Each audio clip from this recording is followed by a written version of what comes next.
Ford F150. It's a large American ute with a sporty V6 engine pushing around 330 kilowatts from factory with a 4.5 tonne brake towing capacity. It's a clean interior, generous tub and a smooth ride. It appears to be set up for touring right from factory.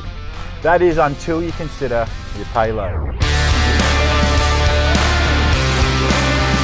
The factory payload of the F150 XLT is 769 kilograms, which is less than a Ranger, which is a much smaller four-wheel drive. If you're planning on kitting this thing out for work or touring, then you have to consider a GVM upgrade. If you don't, you'll overload your suspension, kiss the responsive handling you buy, as well as losing the ability to stay legal on the road. So what do you do about it? Well, you complete a GVM upgrade, and this legally and practically upgrades the carrying capacity of your four-wheel drive. As a part of the process, you replace the relevant suspension components to ensure that it's capable of carrying the additional weight. If it's completed pre-registration, you retain your full towing capacity. And if it's post-registration, it depends on your state's rules. So what does TSA have for the F150? Well, we've got the 3.58, the 3.85, the 4.2 and the 4.49 tonne GVM upgrades.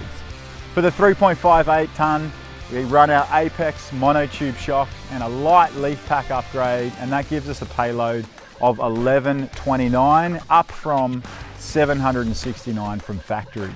For the 3.85 tonne, we jump up to our Apex 2.5 inch remote res shocks and a 200 kilo upgraded leaf in the back, and that gives us a payload of 1399.